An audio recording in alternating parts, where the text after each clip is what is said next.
नाज़रीन, मैं हूं कुर्बान बलोच। कल पीटीएम का सरबराही इजलास है। मौलाना फजल रहमान ने इस्लामाबाद में पीटीएम का सरबराही इजलास बुलाया है। नई चीजें डिस्कस होने जा रही हैं, खास करके पीटीएम की तरफ से पार्लियामेंट से इस्तीफाओं के मामले पर बहुत सारी चीजें अब सामने उभर के आ गई हैं और लग ये रहा है कि पाकिस्तान पीपल्स पार्टी और पीटीएम के बाकी जमातों में इस्तीफाओं के मामले पे शदीद किस्म के इख्तलाफात हैं। अब सरबराही इजलास में क्या होने जा रहा है उसका फैसला तो कल होगा, लेकिन जो चीजें सामने आई हैं उससे ये लग रहा है कि मौलाना फजल रहमान, मुस्लिम लीग नून और बाकी पीटीएम की जमातें ये वाज़ेह तौर पे मौक़िफ़ अख्तियार किए बैठी हैं कि इस्तीफाओं के बगैर लॉन्ग मार्च का कोई फायदा नहीं होगा। और उसके साथ साथ पाकिस्तान पीपल्स पार्टी चाहती है कि इलेक्शन रिफॉर्म्स के बगैर इस हुकूमत का जाना फायदेमंद नहीं होगा, तो इसलिए पार्लियामेंट के फोरम पे ही जंग करनी चाहिए। इसके हवाले से बहुत सारी इख्तलाफात सामने आ गई हैं। ये कहा जा सकता है कि एक डिवीजन हो गई है पीटीएम के दरमियान में, क्योंकि मौलाना फजल रहमान का मौक़िफ़ वाज़ेह आ गया, मुस्लिम लीग नून का मौक़िफ़ वाज़ेह है इस्तीफाओं के हवाले से, और बाकी छोटी जमातें भी चाहती हैं कि इस्तीफाओं के बगैर ये हुकूमत घर नहीं जाएगी, तो बाकी इस जदोजहद का कोई फायदा नहीं है। दूसरी तरफ हुकूमत ने चीफ इलेक्शन कमीशन से इस्तीफा का मुतालबा किया है और उसके साथ साथ उसकी ये ख्वाहिश है कि इलेक्शन रिफॉर्म्स हों। मौजूदा हालात में ये कैसे मुमकिन है, कैसे हो सकता है, इस पे बात करेंगे। जिन दोस्तों ने मेरा चैनल सब्सक्राइब नहीं किया या नए दोस्त चैनल देख रहे हैं तो इसको सब्सक्राइब करें, शेयर करें और वॉच करें। बात हो रही थी पीटीएम के सरबराही इजलास की। कल इस्लामाबाद में पीटीएम का सरबराही इजलास है। मौलाना फजल रहमान उसकी सदारत करेंगे, बाकी जमातों के सरबराह उसमें शिरकत करेंगे। मरियम नवाज इस्लामाबाद पहुंच गई है इस इजलास में शिरकत के लिए। लेकिन अजीब सूरत हाल ये है कि बिलावल भुट्टो जरदारी फिलहाल सिंध चले गए हैं इस्लामाबाद से। हालांकि 2-3 दिन पहले से ये इजलास शेड्यूल्ड था कि 16 मार्च को सरबराही इजलास होगा, जिसमें फैसले करने हैं लॉन्ग मार्च के हवाले से। लेकिन सेनेट के इंतखाबात और ख़ास करके सेनेट के चेयरमैन के इंतखाबात और डिप्टी चेयरमैन के इंतखाबात के बाद पीटीएम में इस्तीफा देने या न देने का जो मामला है वो उभर कर आया है।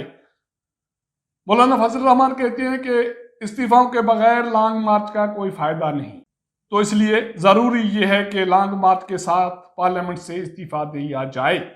मरियम नवाज की भी यही ख्वाहिश है। उसने लाहौर में मीडिया से तफसीली बात की है और उसका ये कहना है कि पीटीएम के सरबराही इजलास में लॉन्ग मार्च के साथ इस्तीफाओं के हवाले से बात होगी और ये बात अब क्लियर कट होगी कि क्या करना चाहिए। लेकिन जराए कहते हैं कि पाकिस्तान पीपल्स पार्टी का मौक़िफ़ अभी भी ये है, इलेक्शन रिफॉर्म्स के बगैर इस्तीफाओं का कोई फायदा नहीं होगा, तो इसलिए पहले इलेक्शन रिफॉर्म्स हों और उसी की रोशनी में पाकिस्तान पीपल्स पार्टी कम से कम इमरान खान हुकूमत के जाने के बाद 2-2.5 साल का एक टेन्योर बिलावल भुट्टो जरदारी को एज अ वज़ीर आज़म देखना चाहती है और इसलिए वो किसी सूरत में इस्टेब्लिशमेंट से लड़ाई की जंग के मूड में नहीं है और मफाहमत की रोशनी में इलेक्शन रिफॉर्म्स हों और उसके बाद बिलावल भुट्टो जरदारी 2-2.5 साल टेन्योर के लिए वज़ीर आज़म बने, जो मुस्लिम लीग नून की मजबूरी है। और आसिफ अली जरदारी मुस्लिम लीग नून की इस मजबूरी को समझते हैं कि सिर्फ पाकिस्तान पीपल्स पार्टी ही कानून साजी के जरिए मरियम नवाज और मियां नवाज शरीफ को पार्लियामेंट में आने के लिए अहल कराने के लिए मदद कर सकती है। लेकिन अब सूरत हाल जो बनी है, नेब मरियम नवाज के जमानत मंसूख कराने के लिए तैयार है या सरगर्म है। इमरान खान की भी यही ख्वाहिश है कि किसी न किसी तरह मरियम नवाज को खामोश कराया जाए। लेकिन मौलाना फजल रहमान, मुस्लिम लीग नून, पीटीएम के बाकी जमातें जंग के मूड में हैं और उनका ये कहना है कि इस्तीफाओं के बगैर ये इमरान खान की हुकूमत किसी सूरत में नहीं जाएगी। خام خواہ لانگ مارچ کر کے اسلام آباد اگر 30 مارچ کو ہم آ بھی گئے بیٹھ بھی گئے تو 14-15 اپریل سے رمضان شریف شروع ہوگا، تو اس کے بعد کیسے ممکن ہے کہ لانگ مارچ یا جو لوگ دھرنا دیں گے وہ مزید وقت کے لیے اسلام آباد میں رہ سکیں گے؟ اگر نہیں رہ سکیں گے تو یہ آخری آپشن پی ڈی ایم کا وہ بھی اگر ضائع چلا گیا تو پھر عمران خان حکومت مزید مضبوط ہو جائے گی اور اسٹیبلشمنٹ کے وارے نیارے ہو جائیں گے۔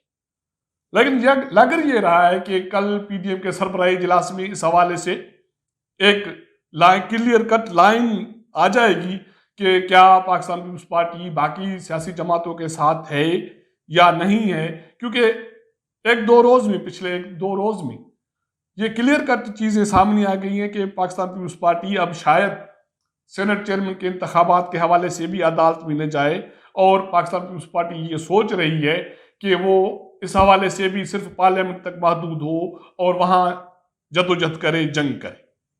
پی ڈی ایم کے سربراہی اجلاس میں جو فیصلے ہوں گے وہ ہمارے سامنے، آپ کے سامنے آ جائیں گے، لیکن یہ پی ڈی ایم کی مستقبل کے حوالے سے میرے خیال میں فیصلہ کن اجلاس کل ہونے جا رہا ہے۔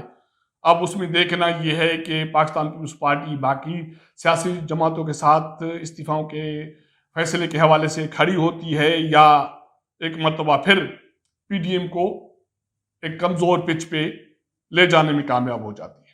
الیکشن ریفارمز نہ صرف پاکستان پیپلز پارٹی کی خواہش ہے لیکن حکومت کی بھی خواہش ہے۔ اس کے حوالے سے آج کی تازہ ترین خبریں یہ ہیں کہ وزیر اعظم کے پارلیمانی امور کے مشیر ڈاکٹر بابر رحمان نے اسپیکر اسد قیصر سے ملاقات کی ہے، جس میں الیکشن ریفارمز کے حوالے سے گفت و شنود ہوئی ہے۔ لیکن یہ کیسے ممکن ہے کہ حکومت ایک طرف چیف الیکشن کمیشن کے استعفیٰ کی بات کر رہی ہے، مطالبہ کر رہی ہے، اور دوسری طرف اپوزیشن سے اس کا شدید جھگڑا ہے، اور تیسری طرف وہ چاہتی ہے کہ الیکشن ریفارمز ہوں؟ تو ایسا نہیں لگ رہا کہ حکومت لوگوں کی آنکھوں میں دھول جھونکنے کی کوشش کر رہی ہے۔ ایسے موجودہ حالات میں کیسے ممکن ہے کہ الیکشن ریفارمز ہوں جب ایک حکمران جماعت کے لوگ وزراء یہ کہیں کہ چیف الیکشن کمیشن کو استعفیٰ دینا چاہیے؟ کیا وہ اس لیے کہ انہوں نے حکومت کے خواہش کے نتائج نہیں دیے ضمنی انتخابات میں، سینٹ کے انتخابات میں، سینٹ چیئرمین کے انتخابات میں؟ اگر حکومت کی یہی خواہش ہے تو پھر یہ الیکشن ریفارمز کس کے فائدے میں جائیں گے؟ یہ ممکن ہے کہ الیکشن ریفارمز ہو سکے اور اس کے روشنی میں صاف شفاف انتخابات ہوں؟ لگ نہیں رہا۔ لگ یہ رہا ہے کہ موجودہ حکومت ٹائم پاس کرنا چاہتی ہے اور لوگوں کی آنکھوں میں دھول جھونکنے کی کوشش کر رہی ہے۔ لیکن اس کے حوالے سے مولانا فضل الرحمان، مسلم لیگ نون اور باقی پی ڈی ایم کی جماعتیں خبردار ہیں۔ اب دیکھنا یہ ہے کہ اس کے حوالے سے کیا فیصلے ہوتے ہیں پی ڈی ایم کے سربراہی اجلاس میں اور پاکستان پیپلز پارٹی کے فورم پر۔ لیکن یہ بات میں پہلے بھی کہہ چکا ہوں کہ پاکستان پیپلز پارٹی کسی صورت میں اسٹیبلشمنٹ کے ساتھ جنگ کرنے کے موڈ میں نہیں ہے، لیکن مولانا فضل الرحمان، نون، مریم نواز اور باقی جماعتیں چاہتی ہیں کہ اس حکومت کو گھر بھیجنے کے لیے یہ ضروری ہے کہ پارلیمنٹ سے استعفیٰ دے کے اس حکومت کو تنہا کیا جائے۔ صورتحال کیا بنتی ہے آپ کو اپڈیٹ کرتے رہیں گے۔ اگر ہمارا یہ پروگرام آپ کو پسند آئے تو اپنے دوستوں کے ساتھ شیئر کیجیے گا، اپنا انپٹ ضرور دیجیے گا۔ آپ کے ساتھ ملاقات کریں گے اگلے پروگرام میں، تب تک اجازت دیجیے گا۔ اللہ حافظ۔